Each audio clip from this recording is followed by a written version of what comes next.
Yo, what is up everyone? I'm back again with another review. Today we'll be reviewing the Pulsar X2H CrazyLight. Now, just a quick disclaimer, this mouse was sent out to me by Pulsar, but of course, that doesn't affect my thoughts and opinions for this review. Now to start things off, let's take a look at what's inside the box. So over here you have your standard Pulsar box. I really do like this box a lot. It's nothing too crazy, but I do like the designs of Pulsar boxes. You also get a USB Type-C cable, a transparent 8K Hz dongle that also lights up whenever you move your mouse, as you can see. Looks pretty cool. Some dot skates, a CrazyLight sticker, a collector's card, and some documentation. Now the build quality on the X2H is honestly pretty good. It has a pretty solid quality control, no flexing, no creaking, rattling inside the mouse whatsoever. I think that the build is very sturdy. I haven't really had any issues with switch grinding or whatever. There is some side play with the buttons. As you can see over here, it does start to like wobble and whatnot. But overall, I do think that the build quality on this mouse is honestly just really solid and just really good. Now looking at the bottom layout, over here on the left side you have your on and off switch. Flick it to the left to turn it on. As you can see, flick it to the right to turn it off. You also have your DPI switch over here on the right side, which you can pretty much just change to anything. Polling rate, profile whatsoever. I personally have it on profile just because of my preference. You also have your full-size skates at the top and bottom over here. Personally, I am using the X-ray pad J dots, but that's mostly just because of preference. You also have a ring skate over here, which I also removed. Now, one of the things that I find it really cool is the open design. As you can see, I can pretty much just put my finger in the mouse and pretty much just touch the PCB. But another thing that I don't like that Pulsar did is the switches over here being pretty much bare open. I do think that they are soldered pretty sturdy, but I am a little bit skeptical of basically accidentally flicking the switch too hard and it coming off. But I do think that the soldering on these switches are pretty good. Now, as I've mentioned before, I am using X-ray pad J dots on this mouse. As you can see, I'm not using the stock skates that were pretty much included on it, but I'm just gonna give you guys a quick overview of how they felt, at least on my review on the Pulsar JVX. Basically, I said that they are pretty decent. They're not really the fastest stock skates that I've tried. They're not the best, but in my opinion, they're not the worst as well. I think that they're pretty much usable, and if you're pretty much just a casual gamer or doesn't really like using dot skates, then I would definitely recommend just keeping them on, unless you just prefer, like I said, dot skates or prefer aftermarket skates. But overall, they were pretty decent skates, just in my opinion, not for me, and currently I do pretty much prefer dot skates over full-size skates. Now, even though I am using grip tapes, I do think that the coating on this mouse is pretty good. It's pretty much on par with Endgame Gear and Razer's coating on their white mice. It's pretty much just a matte rubberized coating that feels really grippy when your hands get slightly warm and moist, and I really do like Pulsar's coating quite a bit. Now moving on to the performance, I do think that the performance on this mouse is pretty solid. It pretty much just has really good sensor implementation. The Pulsar XS1, I think that's what it's called. That's pretty much the sensor, and it's basically a 3950 from Pixar. I really do like the sensor implementation on this mouse. It doesn't really feel that bad at all. I haven't really had any issues with it. I think that the sensor position is also pretty good for my preferences. I know some people prefer it a bit more higher, a little bit more lower. For me personally, I do think that the sensor position is very good. I also like the Pulsar opticals that they're using here. They're pretty much light and spammable. They feel really nice in my opinion. Definitely one of the best optical switches that I have tried so far. I would say they're pretty close to Omron opticals in terms of really good spammable feeling. Now the scroll wheel feels really nice and light. There's no issues with scroll wheel jumping or whatsoever. And I also really do like how tension it is. It's nice and light, but doesn't feel like it's loose or whatever. And overall, I really do like the scroll wheel a lot as well.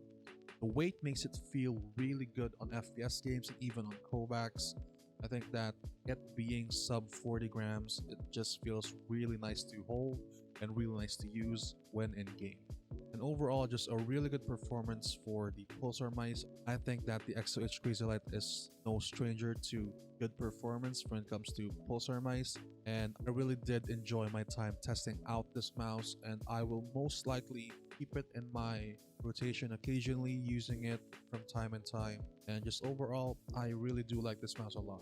Now moving on to the shape of the X2H CrazyLight, it's pretty much just an X2H Mini shape that's just lighter, and as you can see at the bottom, it just looks pretty much the same.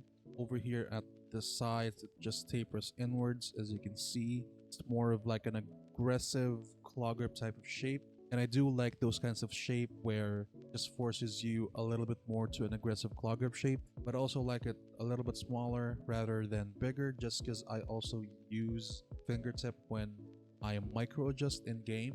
And as you can see, this is pretty much how I grip my mouse, more of like an aggressive claw grip. As you can see, I think that this mouse has a lot of potential to be one of my most favorite mice overall. Comparing it to the Scyrox V8, which is also an X2H clone, the only difference would be that it's more of in the middle of the regular X2H, the X2H medium, and the X2H mini, which is this one for the CrazyLight. In hand, it feels very much similar. The only difference would be that the V8 just feels much wider and much longer. It basically touches this part of my palm a little bit more compared to the X2H because of the length not being as long as I was used to when I was using the V8, and the weight doesn't really feel that different in my opinion. Obviously the clicks, this being Harman Optical and this being the Pulsar optical switches, they're definitely different, but in my opinion the performance is just pretty much the same, and the shape just feels a little bit different but also pretty much the same. And comparing it to the OP1, this is pretty much my favorite mouse at the moment right now, and I don't think that I will be switching out of this mouse anytime soon. As you can see, the sides are quite similar in my opinion. The only difference would be that over here on the X2H, it's a little bit more aggressive compared to the OP1 where it's a little bit more flatter over here at the sides. And over here as well at the back, as you can see, the hump of the OP1 is a little bit more pointed over here compared to the X2H where it's much more rounded over here. And personally, they don't really feel too far from each other, just that the OP1 is a little bit more flatter compared to the X2H where you can definitely feel the curves over here at the sides. It actually feels a little bit more similar to the XM2. Obviously, these are pretty much two different sizes of mice, but in hand feel they feel quite similar just because of how the XM2 is also a bit more catered to aggressive claw grip style. You can obviously use standard claw grip for both of these mice, but for relaxed claw grip, you can do it, but it's not really meant for that in my opinion. And like I said, they're just more catered towards aggressive claw grip. And basically, as you can see here at the back, it's pretty much the same on the XM2 as is for the OP1, where it's more pointed, a little bit more pointed, a little bit more aggressively pointed here at the hump. And like I said, the X2H Mini CrazyLight being more rounded, but over here at the bottom area, as you can see, they just look quite similar in shape. Obviously the XM2 just being a little bit more bigger, like I said, but they both taper inwards much more aggressively, and they both feel really good for aggressive claw grip. I also do like the XM2 shape quite a bit, and the only reason why I don't really use it as much is because it's just a little bit too big for my preference. And I think that the X2H CrazyLight just fills in that gap much better for me.